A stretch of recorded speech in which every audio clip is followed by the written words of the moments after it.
Baik, bismillahirrahmanirrahim. Assalamualaikum warahmatullahi wabarakatuh. Hari ini kita belajar menyajikan data dalam bentuk tabel distribusi frekuensi. Kemudian kita bisa melakukan analisis deskriptif. Nah, langkah pertama yaitu membuka aplikasi SPSS. Kita klik dulu.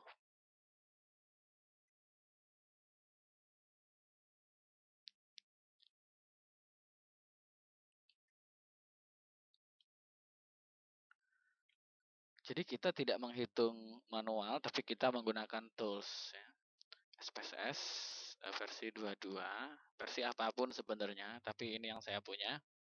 Dan sudah saya bagikan masternya ke kalian minggu yang beberapa di pertemuan beberapa. Nah, ini sudah muncul tampilan awal, kemudian klik New Dataset untuk kita membuka jendela baru. Nah, jika berhasil maka akan muncul tampilan awal seperti ini.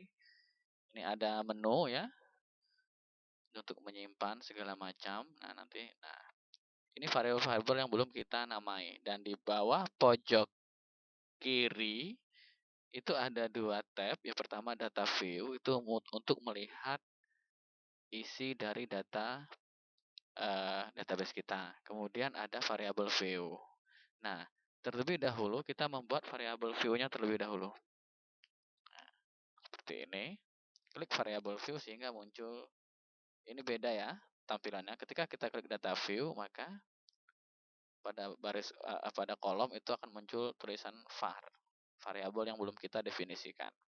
Kemudian ada variabel view. Nah, di sini untuk membuat properti variabelnya. Di sini yang akan kita isi terlebih dahulu.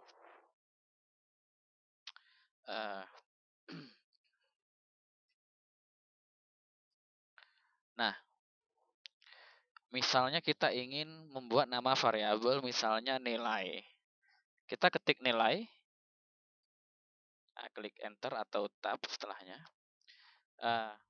Perlu diketahui bahwa untuk nama variabel itu tidak menggunakan spasi. Jadi seandainya variabelnya menggunakan dua suku kata, itu menggunakan underscore. Misalnya nilai underscore UAS. Nah, seperti itu. Ketika kalian klik ini nilai spasi UAS misalnya, nah akan muncul seperti ini, kotak dialog seperti ini.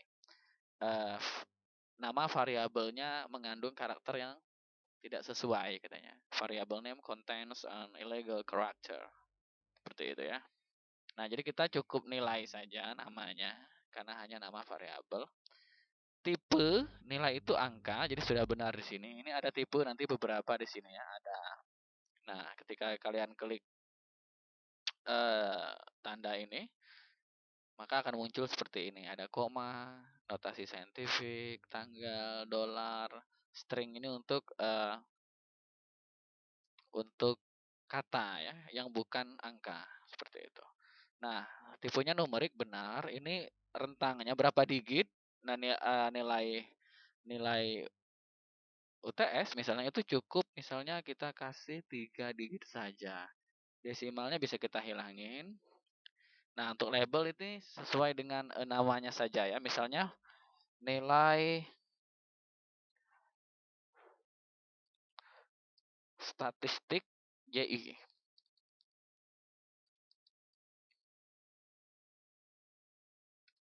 Tab atau enter. Value-nya kosongin saja, abaikan perataan saja, pilih tengah saja biar dia berada di rata tengah. Nah, sudah kita isi variabel view-nya, kemudian klik data view, maka variabel kita akan berubah. Yang tadi bentuk standarnya, default-nya itu var, variabel maksudnya, tapi kita sudah memberikan propertinya. Nah, misalnya tadi sudah saya set menjadi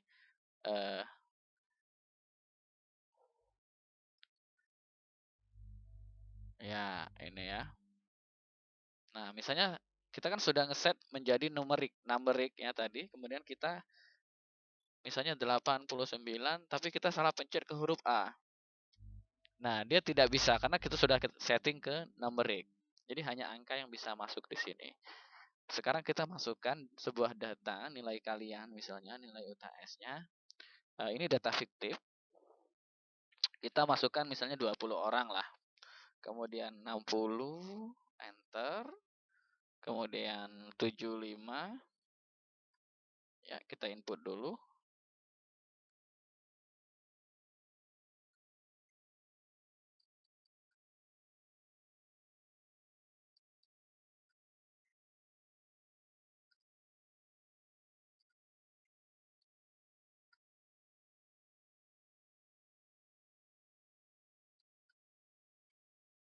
Sampai 20 saja lah, ini contoh.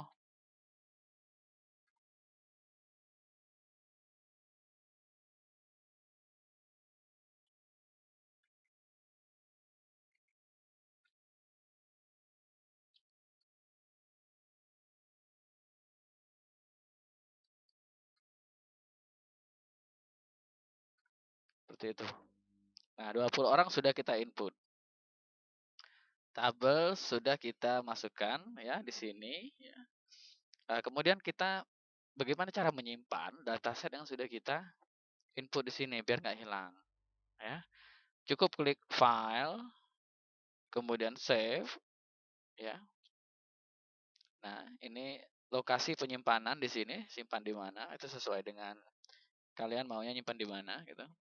Ini nama filenya. Kemudian saya atau bisa juga mau ini mengklik toolbar ini save this document, sama juga ketika klik di sini. Nah, misalnya saya simpan di desktop saja biar mudah. Kemudian saya beri nama judul misalnya nilai statistik. Oke, kita save, klik tombol save di sini. Oke, sudah kesimpan. Nah, sekarang kita coba kita ulang dari awal. Kita tutup ya. Yes, kontennya belum ada. Kita no saja outputnya. Nah, saya tadi simpan di desktop. Mana dia? Oh, ini nilai statistik. Ini filenya. Sekarang kita cukup klik 2 kali. Atau buka aplikasinya, kemudian klik file open. Sama seperti itu. Nah,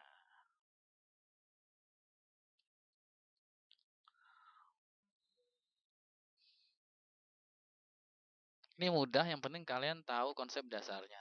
Penggunaan SPSS itu mudah, sebenarnya yang penting kalian mengerti statistik dasarnya, seperti itu. Nah, kita coba langsung terapin. Nah, ini data nilai yang tadi ya. Nah, yang kita input tadi. Berarti sudah tersimpan. Kemudian bagaimana untuk melihat distribusi frekuensinya? Nah, sebenarnya mudah ya. Klik menu analyze di sini, analyze ya. File edit, view data transform, kita pilih yang analyze. Nah, kemudian di sini ada submenu descriptive statistik ya. Kemudian pilih frequencies. Nah, sampai muncul kotak dialog frekuensi seperti ini. Nah, kemudian klik di nilai statistik ini, kemudian kita pindahkan ke variabel. Klik sehingga dia pindah ke sini. Nah, ini yang akan kita analisis. Ya. Nah, kemudian langsung klik OK. Nah, ini outputnya ya. Berarti ini ada tampilan ini datanya. Nah, ini outputnya. Jadi ada 2 jendela nanti. Nah, di sini. Nah, tabel yang pertama valid valid N-nya jumlahnya 20, berarti data kita berjumlah 20, missing ya, yang gagal itu 0. Nah, kemudian nilai statistik JI, inilah semuanya ya. Nah, yang dapat nilai 50 1 orang, yang dapat nilai 55 itu 2 orang. Frekuensi itu jumlah ya. Ini persennya. Berarti misalnya ditanya distribusi frekuensi relatif misalnya. Jadi 5% anak itu dapat nilai 50 seperti itu. 10% anak dapat nilai 55. Berarti berapa anak yang dapat nilai tertinggi di sini? Di sini cuma ada 2 ya. Nah, 85 2 orang gitu, 100 1 orang gitu. Nilainya tersebar cukup rata seperti ini. Nah, ini persentase kumulatif. Jadi, misalnya berapa orang yang di bawah 78 misalnya ini nilai 78. Berapa orang yang di bawah 78? Berarti ngelihatnya di sini. Nah, 50 ya. Yang ini tidak dihitung. Jadi 50% itu di bawah 78 nilainya. Berarti masih C ya, apa B gitu. 50% masih di bawah. Begitu cara membaca tabel frekuensi yang disajikan oleh SPSS. Nah, kemudian output ini bisa juga kita simpan. Kita simpan outputnya. Nah, outputnya kita simpan. Suatu waktu kita perlu. Saya simpan di desktop saja. Output namanya output nilai statistik. Oke, sudah kita simpan. Nah, di sini bisa kita ganti namanya ya. Misalnya di sini di output ini, klik 2 kali. Nah, frekuensis misalnya kan. Misalnya kita ganti nama tabel distribusi frekuensi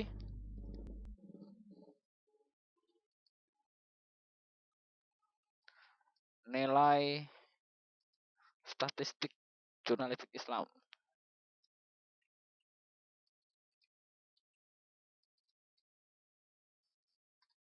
Nah, sudah ya. Seperti ini. Inilah output disebut dengan output. Nah, ini cara membacanya seperti tadi. Frekuensi itu berapa orang yang dapat misalnya nilai 88 itu 1 orang, berarti 5% dari total keseluruhan. Seperti itu. Ini mudah sekali ya. Silakan diulang-ulang, nanti bikin data fiktif, bisa nilai ujian atau tinggi badan atau berat badan apapun. Bisa kalian di sini sambil melatih kemampuan kalian membaca tabel distribusi frekuensi. Seperti itu. Ini bisa disimpan lagi. Saya rasa cukup untuk bagaimana memasukkan atau membuat tabel distribusi frekuensi di SPSS dan bagaimana cara membaca outputnya. Sekian dari saya, semoga video ini bisa membantu. Wassalamualaikum warahmatullahi wabarakatuh.